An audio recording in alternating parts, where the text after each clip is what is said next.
Olá, vamos agora para o nosso penúltimo vídeo sobre difração. Nessa videoaula eu vou falar sobre a difração causada por raio-x. Tá? Difração causada por raio-x é uma excelente técnica experimental utilizada para várias coisas, em especial para você descobrir a cristalinidade de alguns materiais. Né? Também é usada para descobrir quais substâncias pertencem, quais substâncias compõem um certo material. Também vocês vão ver que tem utilizações na parte da biologia também, uma grande contribuição para ver a estrutura do DNA, né? Então a gente vai abordar essa parte, né? O que acontece quando você incide um raio-x numa estrutura cristalina, né? Num material com uma certa cristalinidade, tá? Então vamos para o quadro aqui.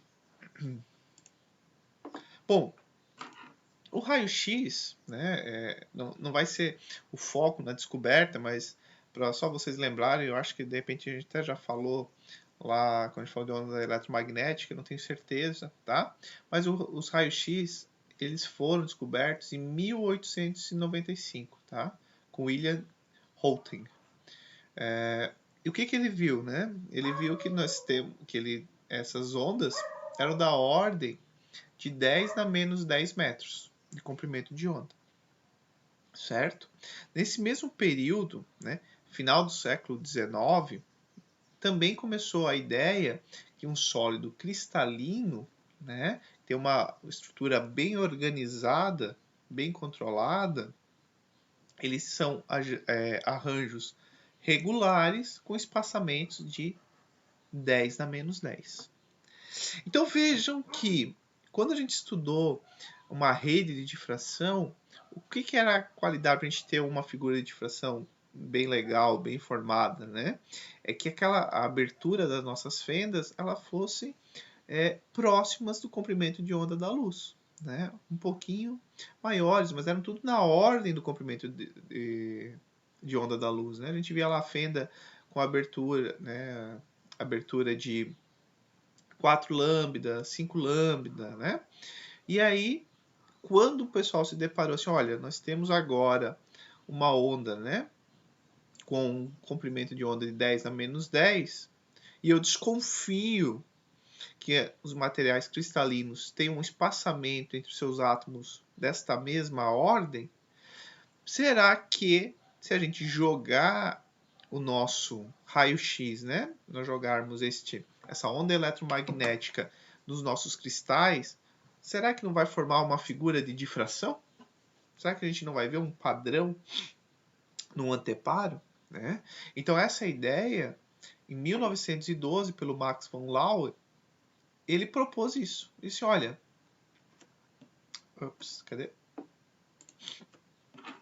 Então vamos lá, vamos jogar esse raio-x, já que ele tem um comprimento de onda próximo à distância entre nossos átomos num material cristalino, vamos jogar nosso raio-x nele. Né? Então 1912 foi quando foi feita a primeira tentativa e a primeira medição, né, com Max von Laue.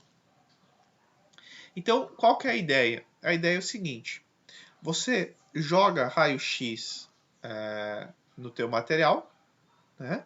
Esse material, os átomos dele absorvem esse raio-x e reemitem o raio-x.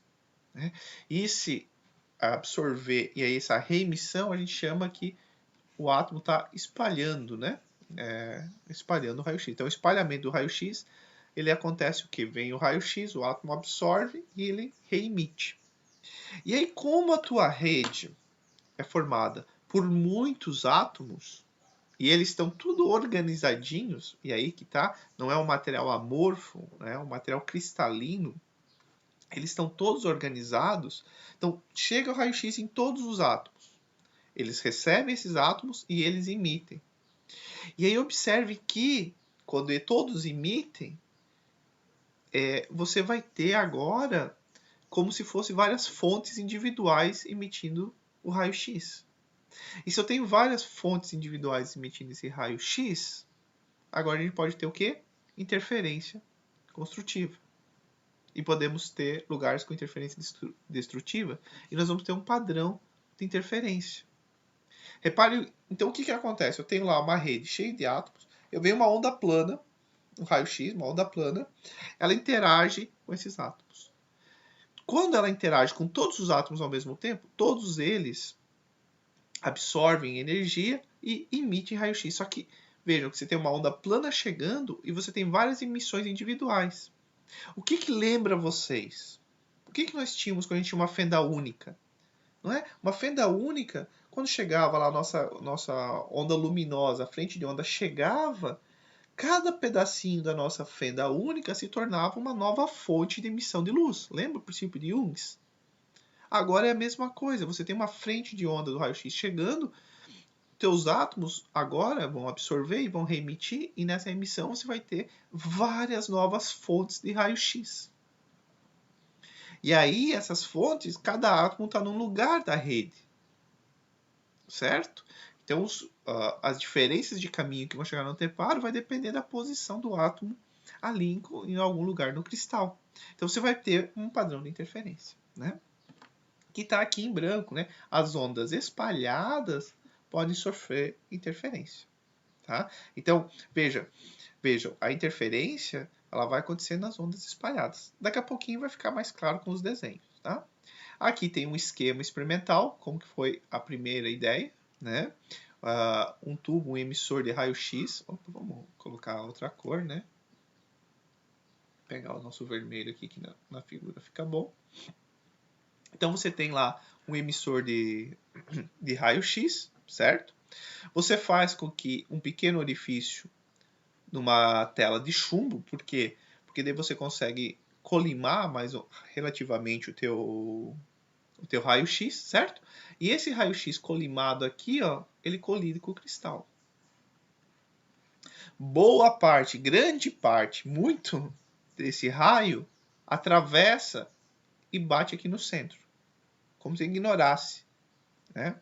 Claro, tem interferência construtiva, mas muito é como se ignorasse o nosso cristal.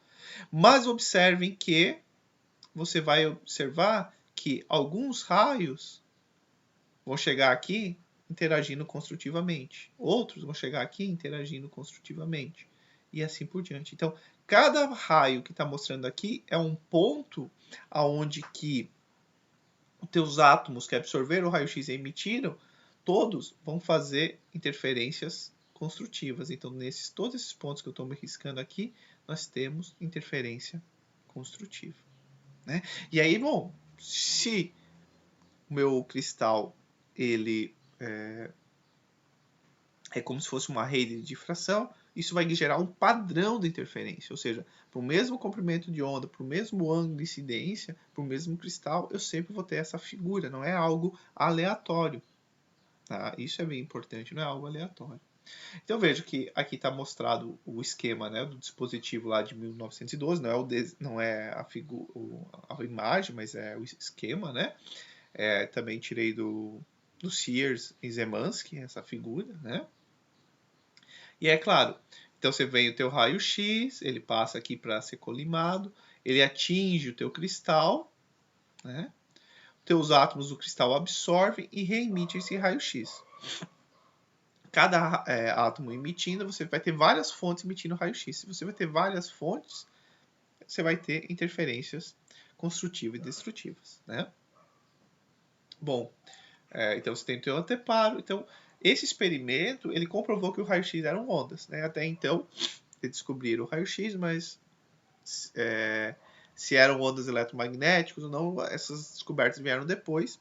Este experimento especial, ele diz, olha, o raio-x é onda, tem característica ondulatória, né? E depois, sim, viram que tem característica ondulatória, mas também é uma onda eletromagnética, tá? E além, então esse experimento ele foi muito importante porque além de comprovar que o raio-x são ondas, também comprovou que os átomos de um cristal são agrupados em uma rede cristalina regular. Porque vejam, só vai ter figura de difração, esse padrão de interferência, né? Esse padrão de interferência ele só vai acontecer se os meus átomos eles estão bem controlados a distância entre eles. Porque senão eu tenho uma bagunça e aí eu não vou conseguir ver uma figura, um padrão de interferência. E olha só que legal. Isso aqui, ó, vejam essa imagem aqui, é muito linda, né? Essa imagem aqui é a foto do padrão de interferência obtido pelo Lowy. Estão vendo isso aqui, ó? Qual era o cristal que ele usou? O quartzo. Né? Então, isso aqui é a imagem, né? Mas é de uma foto do original, da figura de interferência do quartzo gerada em 1912. Né? Então vejam que se você for lá pegar um outro pedaço de quartzo e colocar, você vai ter esse mesmo padrão. Então aqui eu já até vou falar um pouquinho de como a gente pode utilizar a técnica de raio-x da física. Né? Você tem lá um material que você não conhece, mas que é cristalino, por exemplo. Você vai lá, aplica no raio-x e aí vai gerar uma figura. Aí você vai buscar na tua base de dados, isso não é feito olho a olho, né, computacionalmente, você vai buscar qual elemento reproduz aquela figura. Eles dizem, opa, é o silício. Ah, tá. Então esse material ali era silício. Né? De maneira simples falando para vocês entenderem que é uma técnica muito poderosa. Né? Ali no departamento de física a gente tem o raio-x, ele fica ali na colina. Né? Então é muito utilizado. Então legal. Né? Então essa aqui é a figura de interferência gerada pelo raio-x passando num cristal de quartzo. Tá? Mas a questão é, como que funciona? Né? Qual é o princípio físico? Claro, o princípio físico é a interferência, né?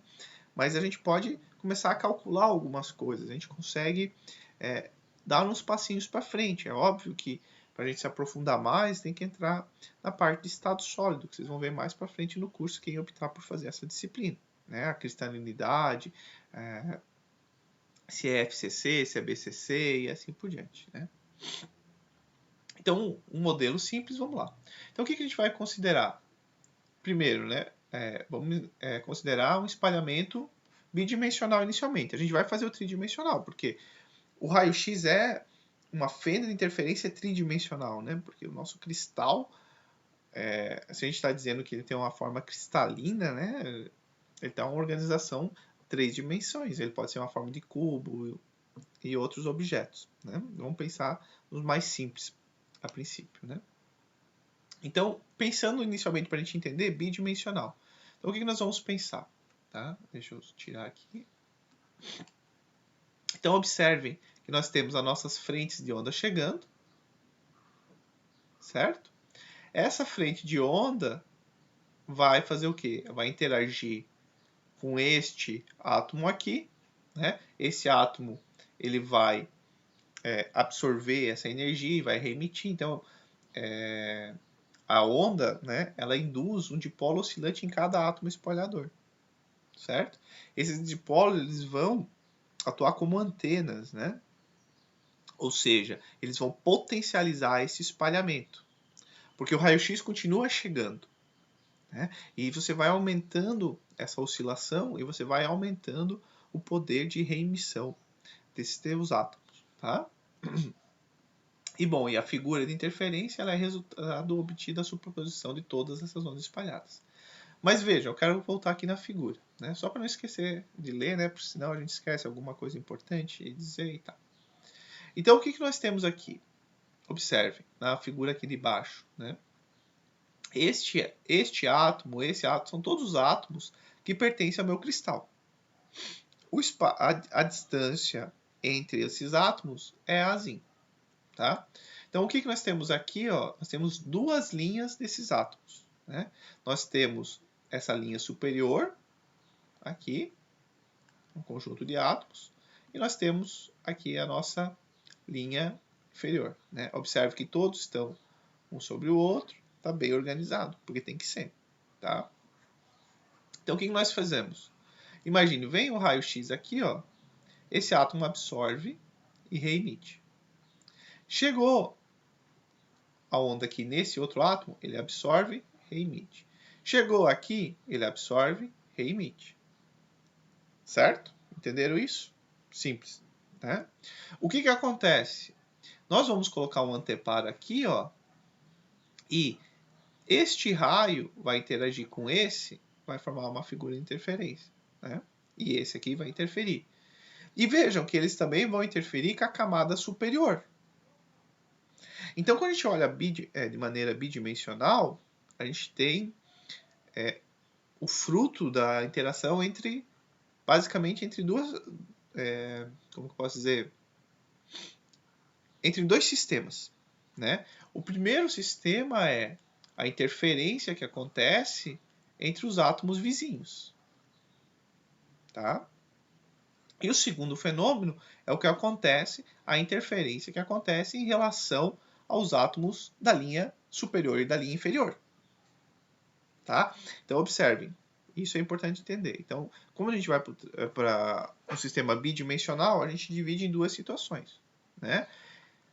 Primeiro, os átomos adjacentes. Este átomo aqui, ele vai emitir o raio-x, né? Reemitir. Esse aqui vai espalhar também, emitir, né? E esses dois vão interagir, né? Opa, esses dois não, né? Esses dois aqui vão interagir. Se eu quero interferência construtiva, o que tem que acontecer? Certo? Mas esses daqui vão interagir também com a camada superior. Tá? Então a gente vai ter que ver essa condição. Então o que nós vamos fazer para entender? Nós vamos separar. Primeiro nós vamos pensar qual é o pré-requisito para que nós tenhamos uma interferência construtiva entre os átomos adjacentes. E a gente vai achar qual é a condição para isso. Depois vamos dizer qual é a condição que a gente tem que ter para que tenha uma interferência construtiva entre os átomos de linhas diferentes. Tá?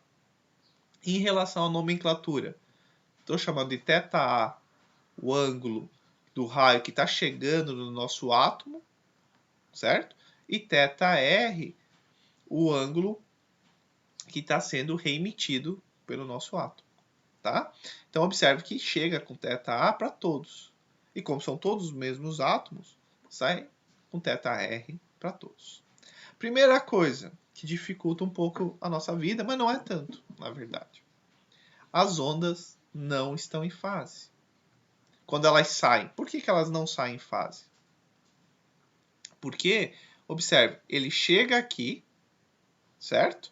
E aí ele emite. Então, ele vai emitir com uma certa fase. Este outro, quando ele chega aqui, ó, ele vai chegar aqui com uma diferença de fase que não é a mesma do vizinho dele, porque tem um caminho até um caminho maior para chegar. E daí ele vai emitir. Certo? Então veja que a gente tem que considerar a diferença de caminho não só da emissão. Aí que tá. Se este átomo aqui fosse um emissor puro de raio-x, vamos imaginar uma hipótese que não é verdade, e não é isso, mas vamos imaginar. Se esse átomo é um emissor puro de raio-x, este átomo é um emissor puro de raio-x, e esse átomo é um emissor puro de raio-x, para eu saber se vai ter interferência construtiva ou destrutiva, só depende da diferença de caminho deste para esse. Né? Se eu pegar aqui uma perpendicular aqui, ó, né? Só vai depender dessa diferença de caminho aqui. Perfeito? Mas vejam, eles não são emissores puros de raio-x, certo? Eles emitem o raio-x que chegou até eles, de uma fonte que está lá num ponto que eu não sei. Então vejam que eu tenho que levar em consideração a distância da fonte até o meu átomo. Porque observe que ele vai chegar aqui, ó, tem essa distância da fonte até o meu átomo aqui. Então, quando ele emitir, como teve essa diferença de caminho aqui, ele vai emitir numa fase diferente. Né? Então, veja, resumindo, a nossa diferença de caminho não é só do átomo até o anteparo. A nossa diferença de caminho é da fonte até o átomo, essa é a diferença de caminho, mais a diferença de caminho do átomo até o anteparo. Essa é a nossa diferença de caminho. Perfeito? Então vamos lá. Ops, apagar aqui. Bom, aqui basicamente é um pouco do que eu falei. Né? Então vamos lá, olha só. A distância entre a fonte e cada átomo espalhador é diferente. Então o átomo espalhador é o átomo que está recebendo o raio-x e está enviando o raio-x. Né? para determinar a figura de interferência, é preciso considerar o caminho, a diferença de caminho total, que é da fonte até o átomo espalhador e a distância do átomo espalhador até o anteparo, que está nessa frase aqui, nesse meio rosa, violeta, né? Mais violeta, tá certo? Então vamos fazer isso, vamos considerar essa diferença de caminho. Bom, agora quando a gente tem dois átomos, um ao lado do outro, dois átomos adjacentes, a gente vai ver qual condição que faz com que a interferência causada pela reemissão desses dois átomos, qual a condição para a gente ter uma interferência construtiva, né? Então vamos pegar, olhem aqui para a figura, então vamos pegar um átomo aqui e um átomo ao lado dele, um átomo adjacente a ele, certo? Esses dois átomos estão separados de uma distância A. O próximo átomo aqui também está a uma distância A, o átomo anterior também está a uma distância A. Então vejo que a condição que a gente encontrar para esses dois aqui vai valer para esses dois aqui, vai valer para esses dois aqui, vai valer para toda a linha contendo átomos adjacentes, certo? É como se a gente estivesse vendo em uma dimensão. Então vamos lá. Então para a gente ter uma condição de interferência construtiva, a gente tem que analisar a diferença de caminho total, lembra? Né? A gente acabou de ver, a diferença de caminho total vai ser o quê? O caminho que o raio vem da fonte até o átomo, do átomo até o anteparo, e aí vai pegar um outro átomo, o caminho que vem da fonte até o átomo reemite até o anteparo. Então a gente precisa saber qual é essa diferença de caminho. Então vamos pegar, observe este primeiro átomo aqui. Então lá está a nossa fonte, vem o nosso raio-x aqui, ele chega no nosso átomo, certo? O átomo absorve ele e reemite nesta direção aqui. Observe que, vamos pensar só no caminho da fonte até o átomo, esse é o caminho que o raio faz da fonte até esse átomo aqui. Agora vamos ver qual é o caminho que o raio-x faz, da fonte até esse átomo aqui. Ele vem, opa, parou, pausa. Aqui onde ele parou é porque este caminho, veja, 90 graus, o caminho que esse raio fez para chegar até essa linha é o mesmo caminho que ele chegou nessa linha aqui. Então, tudo que ele percorrer deste ponto até o nosso átomo aqui é uma diferença de caminho, certo? Então, vamos lá. Então, ele chegou aqui. Então, tudo isso aqui é a diferença de caminho que este átomo aqui e esse átomo aqui é a diferença de caminho que o raio percorre lá da fonte até eles, certo? Beleza, então vimos qual é a diferença de caminho. A gente até consegue calcular essa diferença de caminho. Como a gente consegue calcular? Se eu sei que o espaçamento entre os átomos tem uma distância A, certo? E eu tenho esse aqui, nós temos 90 graus. Então, veja, aqui nós temos 90 graus. Por quê? Porque é o caminho que os raios fizeram, o mesmo caminho que os raios fizeram. Aqui a gente tem uma distância A. Então, se nós soubermos qual é esse ângulo θA, que é o nosso ângulo de incidência, qual é o ângulo que os raios X fazem quando eles chegam aqui em relação ao no nosso átomo, em relação à horizontal, que vai ser o mesmo θA aqui, o θA para todo mundo, observe que essa distância A aqui é a nossa hipotenusa, aqui nós temos 90, então esse aqui vai ser o nosso cateto adjacente. Ou seja, essa diferença de caminho aqui vai ser dado por A cosseno de A. Tudo bem? Então guardamos. Então vejam que da fonte até o átomo, este raio aqui, ele tem uma diferença de caminho deste caminho aqui por esse caminho aqui, a diferença de caminho é A cosseno de θA. Tá? A é a distância entre os átomos e o cosseno θA é o ângulo θA é o ângulo de incidência do raio-x em relação à horizontal. Agora esqueço essa parte.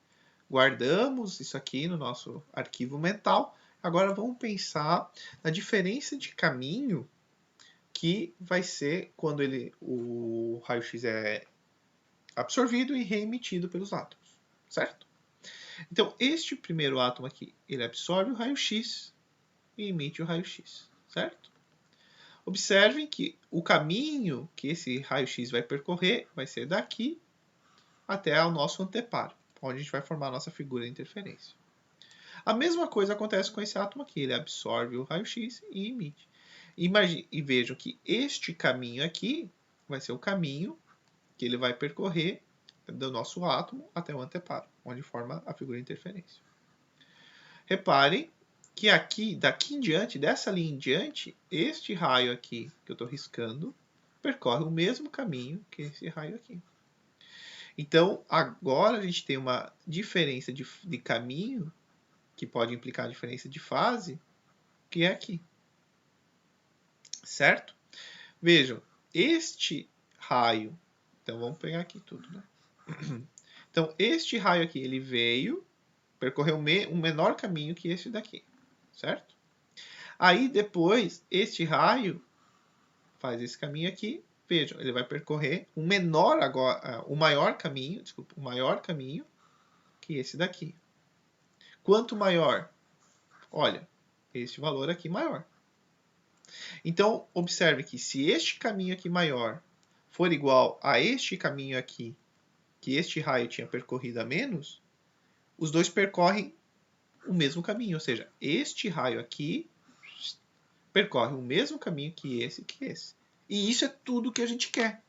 Por que isso é tudo que a gente quer? Porque daí nós vamos ter uma interferência construtiva. Né? Porque se eles percorrem o mesmo caminho, qual é a diferença de caminho entre os dois raios? É zero. Eles chegam em fase. É tudo que a gente quer. Então vamos ver. Então a gente tem que descobrir quem é este caminho aqui. Certo? Então, a distância entre os dois átomos é o mesmo, continua sendo A. Aqui nós temos 90 graus. E aí nós vamos chamar que este é o θr. É o ângulo de reemissão. Você absorveu o raio-x, que chegou no ângulo θA, e emitiu esse raio-x no ângulo θr. Então, este caminho aqui vai ser A cosseno de θr. Né? Onde o θ está aqui, ó, cosseno de θr. Então, agora, quando que nós temos interferência construtiva? Quando este caminho for igual a este caminho. Né? O que esse percorreu menos, depois ele percorre mais. O que esse percorreu mais, depois ele não percorre. E aí, a diferença de caminho é zero, nós temos interferência construtiva.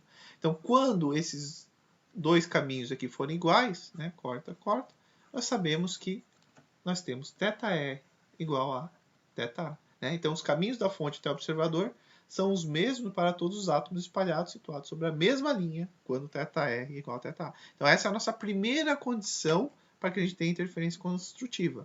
É a condição que eu tenho interferência construtiva devido aos átomos adjacentes, um do lado do outro.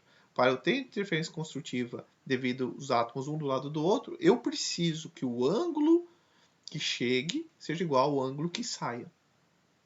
Né? O ângulo que o raio-x chega no átomo tem que ser igual ao ângulo que o raio-x sai do átomo. Então essa é a nossa primeira regra, né? Nossa primeira condição para que a gente tenha uma figura de interferência construtiva. Agora a gente vai ver qual que é a condição para que a gente tenha uma interferência construtiva também em relação aos átomos que estão em linhas diferentes. Então eu tenho a linha de um monte de átomos adjacentes e agora a gente vai ver qual é a condição para que os átomos que estão na linha de baixo também sofram interferência construtiva. Tá certo? Bom, agora vamos ver o que acontece com os átomos que estão acima ou abaixo, tanto faz. Certo? Então agora, como a gente vai acontecer com as ondas espalhadas de linhas adjacentes. Então a gente viu o que é preciso para eu ter uma interferência construtiva entre átomos adjacentes, um do lado do outro. Precisa que o ângulo de incidência seja igual ao ângulo enviado, né? Reemitido pelo átomo. Agora a gente vai ver qual é o pré-requisito para ter interferência construtiva entre a linha de átomos que está aqui com a linha de átomos que está superior, certo? Então, o que a gente tem? Nós temos o nosso raio chegando aqui, sendo reemitido. E nós vamos ter um raio que vai chegar lá na linha de baixo, né? Então, ele vai chegar na linha de baixo e também vai ser emitido.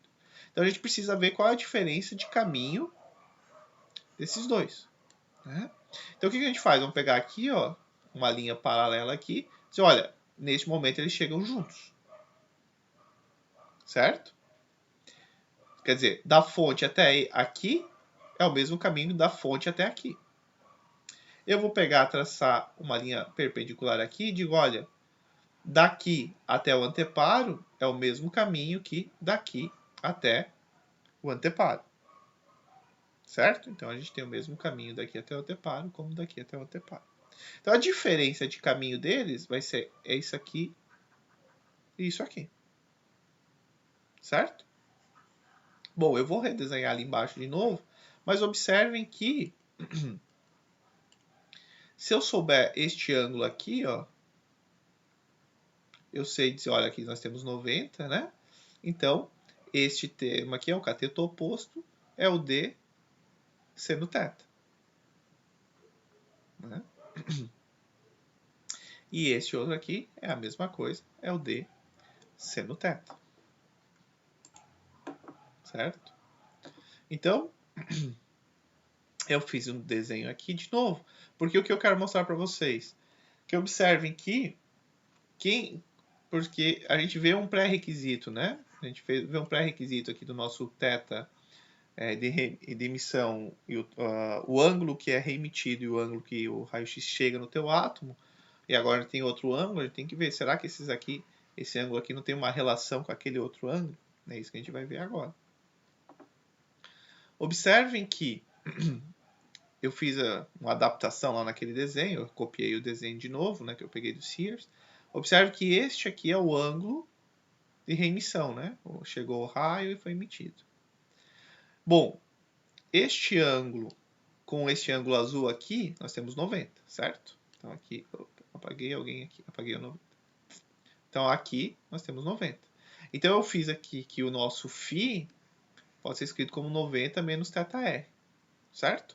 Então se o nosso φ é 90 menos θr, o nosso θ aqui vai ser o nosso próprio θr. O que é excelente, porque a gente já tem um pré-requisito para a gente ter interferência construtiva, que o θr tem que ser igual ao θ incidente. Né? Então, que bom, porque agora a gente achou um pré-requisito entre duas linhas que a gente tem o mesmo ângulo que correlaciona quando está chegando. Então, o nosso θ é o nosso θr, que é igual ao nosso θa, que nós vamos chamar de θ. Então, pronto, θ. O ângulo θ, olha só que legal, o ângulo θ está relacionado com, eu consigo usar o mesmo ângulo para dizer qual é o padrão de interferência entre átomos adjacentes e o mesmo ângulo para dizer qual o padrão de interferência entre linhas adjacentes. É o mesmo ângulo, o θ. Certo? Então vejam que nós temos agora duas condições para a gente ter um espalhamento construtivo. Quais são as duas condições? O ângulo de incidência deve ser igual ao ângulo de espalhamento, porque é isso que faz com que dois átomos, um do lado do outro, cause uma interferência construtiva. E a diferença de caminho entre as linhas adjacentes tem que ser mπ, é m lambda. Certo? Porque se a diferença de caminho entre as linhas adjacentes for m lambda, eles vão chegar em fase no anteparo. Vamos ter interferência construtiva. Como a diferença de caminho é 2D seno θ, né? Então agora a gente tem a nossa condição de Bragg para interferência construtiva. Né? Olha, quem que é D? Opa, D é a distância entre os nossos átomos, a distância entre as linhas, certo? Então, apesar que nós estamos ainda trabalhando em duas dimensões só, a gente já tem uma ideia do que vai acontecer. Porque imaginem que se nós estamos em duas dimensões. Então, nossas duas dimensões é átomo lado a lado, todos lado a lado vão formar uma linha. Então, eu já sei o padrão ali que eles vão estar em interferência. Aí eu posso fazer uma... Então, isso seria uma dimensão. Duas dimensões, eu faço uma linha agora embaixo com vários átomos lado a lado, ou em cima. E acho a relação entre eles. Qual seria o tridimensional? Agora, eu tenho lá átomo lado a lado, linha sobre linha. O que eu vou começar a colocar? Vou começar a colocar linhas na direção da câmera, por exemplo. E aí observem que essas linhas, a linha que estava aqui, uma do lado da outra, vão formar planos. E eu vou ter um plano aqui e um plano aqui. E aí o que vai me importar é a distância entre os planos. E a gente vai ver daqui a pouco isso, tá? Não se preocupe, a gente vai ver de novo isso. Bom, então observem que se nós temos essa equação aqui, essa condição de Bragg para interferência construtiva, a gente precisa que o nosso seno de θ seja menor do que 1. Certo? Porque se o nosso seno de θ não existe seno de θ maior que 1, né? Não tem como ser maior que 1. Então é uma condição. Então, para a gente ver quantas ordens a gente pode conseguir numa figura de difração. Certo? Então vejam, agora a nossa condição, né? Então seno de θ é dado por isso aqui. Eu só repeti a equação lá, escrevi de maneira diferente. Então a gente vai ter que, manipulando, que o nosso lambda, o nosso comprimento de onda, ele vai ser 2 vezes a distância entre os átomos dividido pela nossa ordem.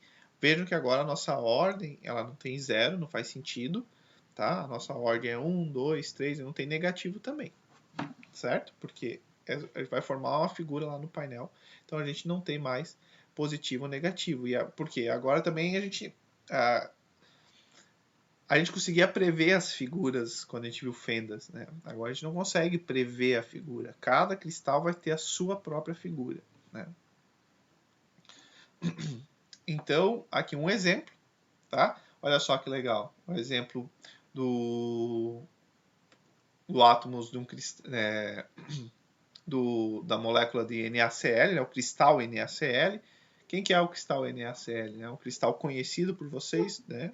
A gente usa ele provavelmente no dia a dia, é o sal de cozinha, tá? E aqui a gente viu, olha, o espaçamento entre os átomos num cristal de NaCl é de 0,282 nanômetros. Nanômetros, né? Então vejam, a gente estava falando lá do comprimento de onda da luz, ela é de 380 até quase 700 nanômetros. Muito maior que a distância entre os átomos, né? Então, se a gente jogar a luz ali no átomo, a gente não vê padrão de interferência. A gente precisa ter da ordem, lembram? A gente tem que ter ali da ordem, o comprimento de onda tem que estar da ordem do espaçamento, né? Dos teus obstáculos. Então aqui, o que tá grandão é porque mostra que a molécula, né, o cristal de NaCl, as nuvens eletrônicas, elas estão quase todas misturadas, né? E aí, claro, daí para a gente visualizar, são miniaturas dos nossos átomos, tá?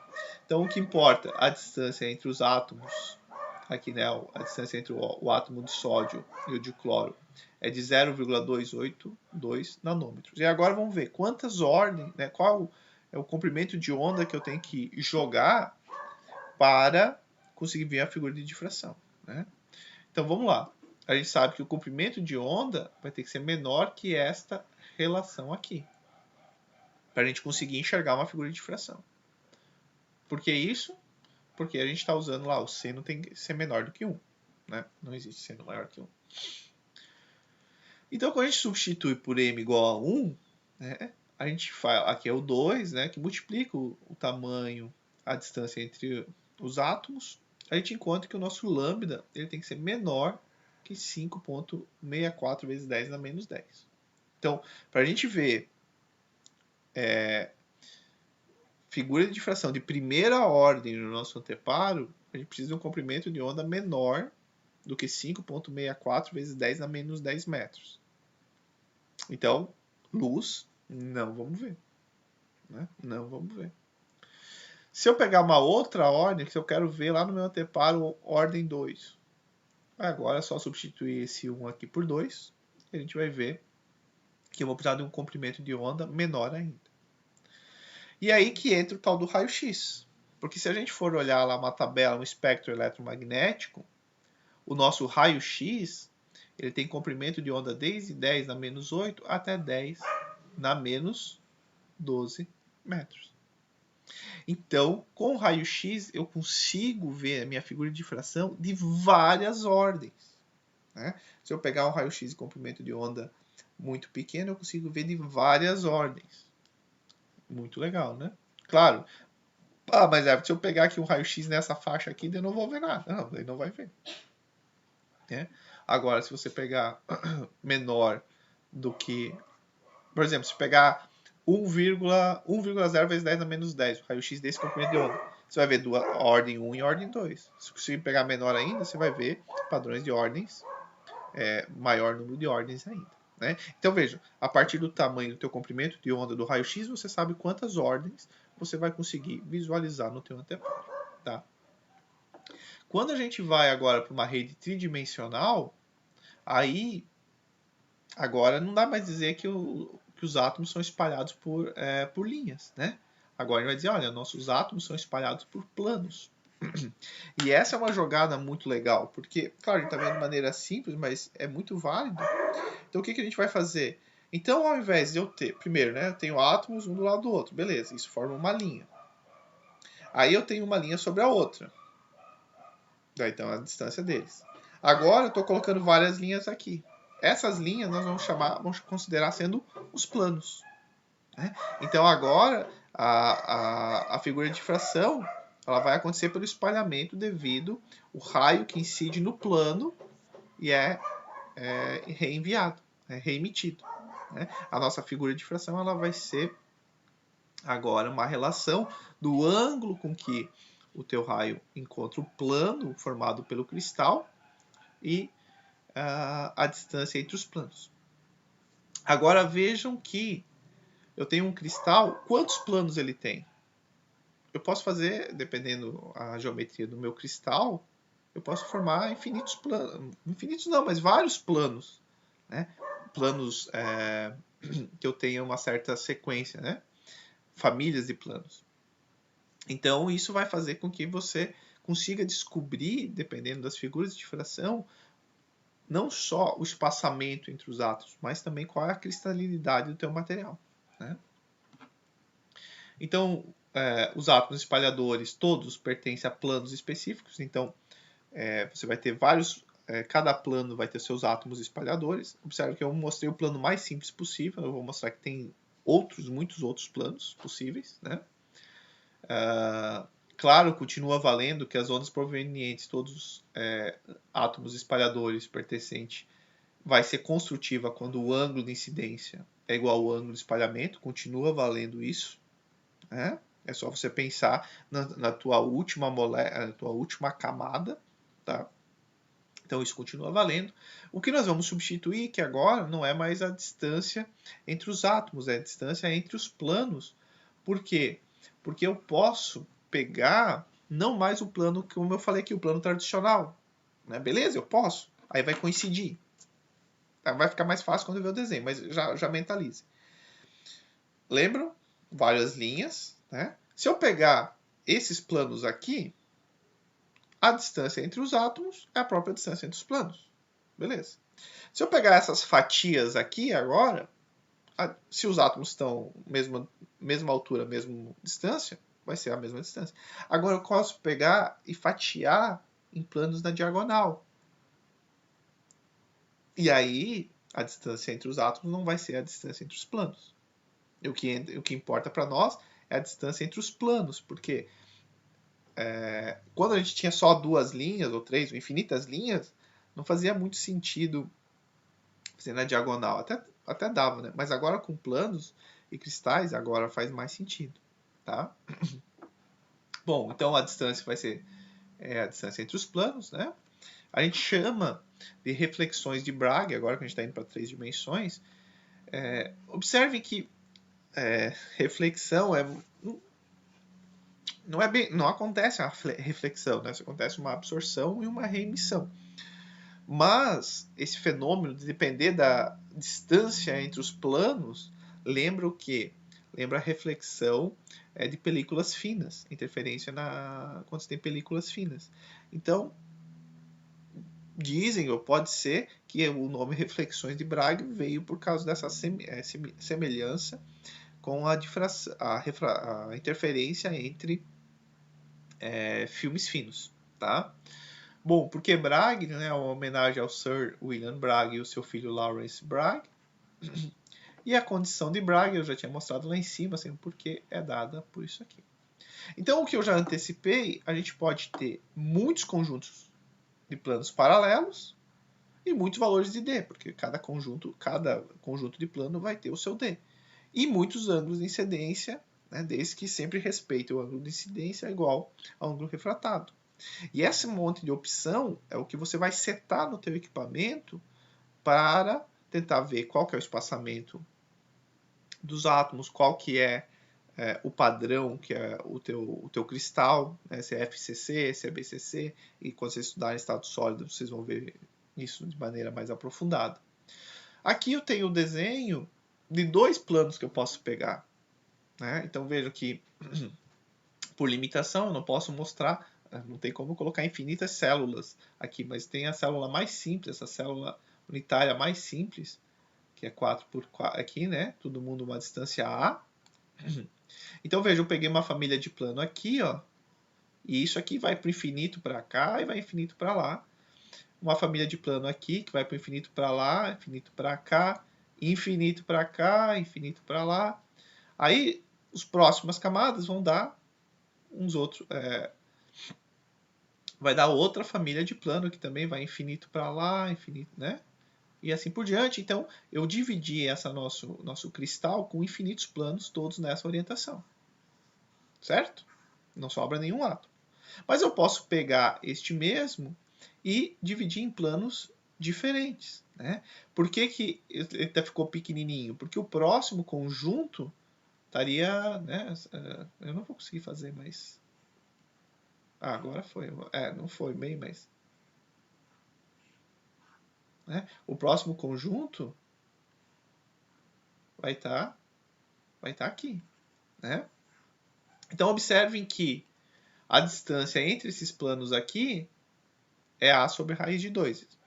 A distância entre esses planos aqui é A sobre raiz de 3.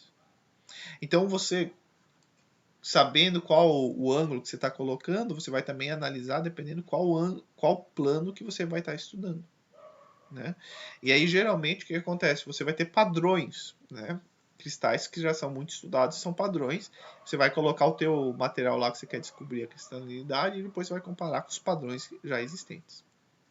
Bom, essa distância aqui fica para vocês provarem. Eu vou mostrar para vocês que a distância entre esses dois planos aqui é D raiz de 2. Tá? Não é nada muito complexo, mas só para a gente fazer essa pequena demonstração. Né? Observe que eu desenhei aqui em verde. Ó. O que eu coloquei aqui? A é a distância entre os dois átomos, certo? S é o comprimento aqui, a distância aqui desse plano aqui, né? Essa linha aqui, certo? Nós queremos quem? Nós queremos nossa distância D, que é a distância perpendicular, a distância entre os planos. Né? Esse plano ele continua aqui e tal, a gente quer essa distância que seja perpendicular, tá bom? Bom, o que nós temos? Essa distância S aqui, ó, ela vai ser, ó, esse tamanho aqui é A também, certo? Então, S ao quadrado vai ser A quadrado mais A quadrado, né? A quadrado mais A quadrado. Então, a gente acha que o tamanho S é raiz de 2 sobre A. Certo? Agora, o nosso D, ó, observe aqui, o nosso D é perpendicular. Então, o nosso cateto aqui vai ser... Agora, esquece. Vamos tirar aqui, ó. Então, a gente já calculou S, certo? Já calculamos S. Então, agora o que a gente tem? Esse tamanho aqui é A e esse daqui tamanho é S sobre 2. E aqui é o nosso D que a gente quer descobrir. Então, vejam. A ao quadrado vai ser S sobre 2 ao quadrado mais D ao quadrado. Então, nosso D ao quadrado vai ser A sobre 2, aqui elevado ao quadrado. Por que eu coloquei 2? S sobre 2. Não, aqui não tem. Ah, tá, claro. Porque eu tava vendo, porque eu coloquei esse 2, mas é que eu já substituí por A, né? Desculpe. S igual a raiz de 2 sobre A, né? Tá difícil hoje, hein? S é raiz de 2 vezes A. Raiz de 2A. Então, quando a gente eleva ao quadrado, fica 2A ao quadrado, né? Este com esse dá 2. Aí isso aqui é 2 sobre 2 menos A ao quadrado sobre 2. Eu vou ter que parar com os cachorros. Peraí. Então, vejam. A gente precisa da distância entre os planos, né? E é claro que você vai ter padrões de cristais, né?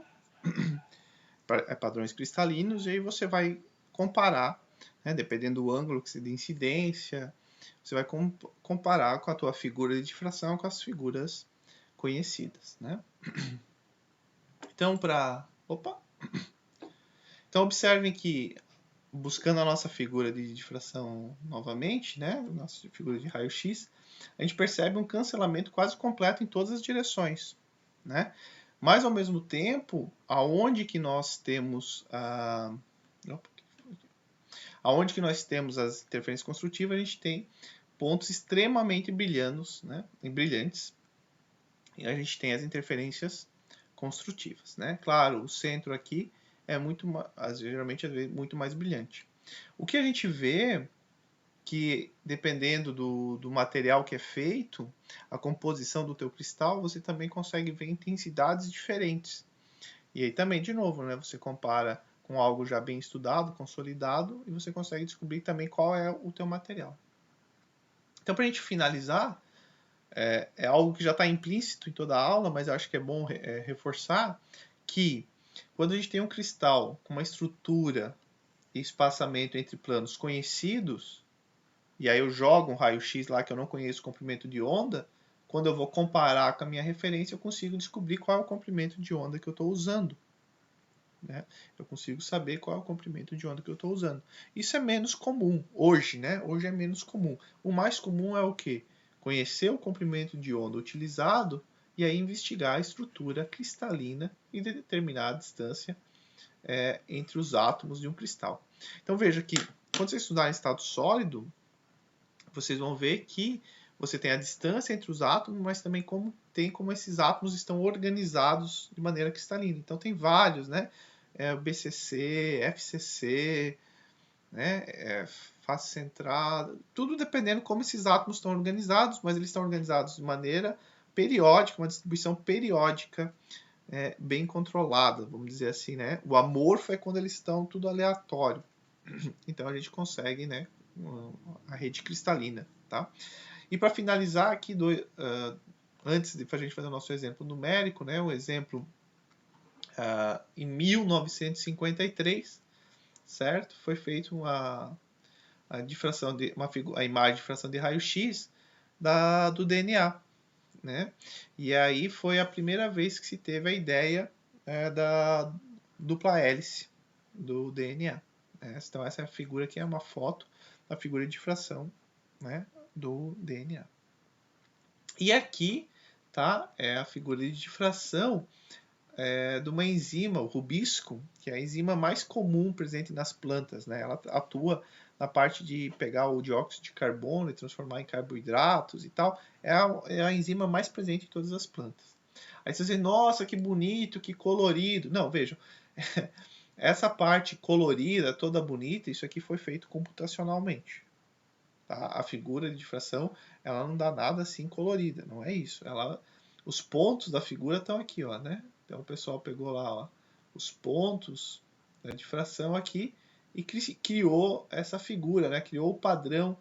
É como se eu pegasse aqui e colorisse aqui, né? Pintasse esse aqui de verde, aí fazia esse aqui de amarelo e tal, e aí, né, pintava aqui dentro. Então, é mais ou menos isso que foi feito, né? Foi feito um trabalho bonito ali de mais para divulgação. Quando você vai estudar, você não vai se preocupar com isso, né? Você vai querer comparar a tua figura com algum outra, né? O computador vai fazer isso hoje, né? Bom, então para a gente finalizar, vamos fazer um exemplo, né? Então, um feixe de raio-x, comprimento de 0,154 nanômetros, incide em certos planos do cristal de silício. Né? O silício é conhecido por ser uma estrutura cristalina bem controlada, né? Claro, tem o silício amorfo também, mas a maioria do silício, né, você consegue ele cristalino de maneira relativamente simples. Tanto é que as placas solares, quase todas, ainda são feitas de silício cristalino. Então, à medida que... Então, você vai lá, você tem um raio-x com esse comprimento de onda, e você começa a jogar raio-x nesse teu silício. E não vai enxergando nada, nenhum padrão de interferência, e você vai aumentando o ângulo, a partir de zero. E aí a gente vê que o primeiro máximo de interferência vai acontecer quando o ângulo for de 34,5 graus. Né? Ou seja, por que o teu padrão de interferência vai acontecer nesse ângulo? Porque é neste ângulo que o raio incide e ele não é refrata, né? Ele reemite neste mesmo ângulo. Então, os teus átomos vão estar reemitindo o raio-x num ângulo de 34,5 graus. E a pergunta é, qual é a distância entre os planos? Né? E depois, é possível outros máximos de interferência para ondas provenientes desses planos mais elevados? Né? Vamos ver. Então, primeiro, né, o que a gente tem? O lambda é 0,154 nanômetros. O primeiro máximo acontece em 34 graus. Basta substituir na nossa equação, não tem erro. Né? Simples. Então, a gente vê que a distância entre os nossos planos, né, é de 0,136 nanômetro. Isso quer dizer que é a distância entre os átomos? Não. Para eu saber a distância entre os átomos, eu preciso saber qual é o formato, qual plano que eu estou pegando, né, qual é o formato dessa minha rede cristalina. Aí eu preciso ter essas informações. Essas informações é o tempo que vai te dando, né? Tabelas e assim por diante. Esse material incidindo com ângulo tal, você vai pegar esta família de planos, né? E assim por diante. Tá? Então isso experimentalmente você vai saber. Agora, quero saber, por exemplo, tá, e qual que é o... Desculpa. É possível ter outros máximos de interferências para ondas provenientes desse plano? Bom, então vamos achar quantas ordens nós temos. Temos que achar o nosso valor de m, né? Então o que eu fiz? Eu escrevi m em função de 2d sendo θ lambda. Digo, olha, o máximo que eu posso ter é 1, né? Sendo θ1. E a gente vai lá e encontra um m de 1,76. Como o m tem que ser número inteiro, então eu não vou ter mais nenhuma ordem. Eu só vou ter padrão de interferência de primeira ordem. Né? Não vou ter padrão de interferência para ordens superiores. Se eu quisesse um padrão de interferência de ordem mais padrões de interferência, o que eu tinha que fazer? Diminuir o nosso comprimento de onda. Aí se eu diminuir o comprimento de onda, aí eu vou ter mais ordens que começam a aparecer na nossa figura. Mas vejam, e daí diminuindo o comprimento de onda, a gente também muda o nosso ângulo inicial. Né? A gente muda o nosso ângulo inicial, ele começa a ficar menor também. Tá bom? Então era isso. Né? A parte de raio-x, a ideia de raio-x é mostrar para vocês como que funciona. É algo muito legal na física. Para quem seguir a linha de física experimental, provavelmente vai se deparar e utilizar ou levar para medir, ter a sua amostra medida pelo raio-x, né? E você consegue muita informação, por isso que é importante saber. É claro que a gente passou aqui a maneira mais simples, né? Mas eu acho que é bem importante para vocês terem a noção, né? E claro, depois em estado sólido e assim por diante, se forem trabalhar, aí vocês se aprofundam mais e entendam melhor. Mas o básico é isso. É isso, né? É você usar o raio-x, uma onda eletromagnética, para obter informações de materiais cristalinos. Né? Você obtém essas informações através do quê? Das figuras de difração geradas pelos raios que são absorvidos pelos átomos e reemitidos. Fechou? Então, a nossa próxima aula a gente vai ver sobre a difração quando passa por fendas circulares e finalizamos a parte de difração. Até lá!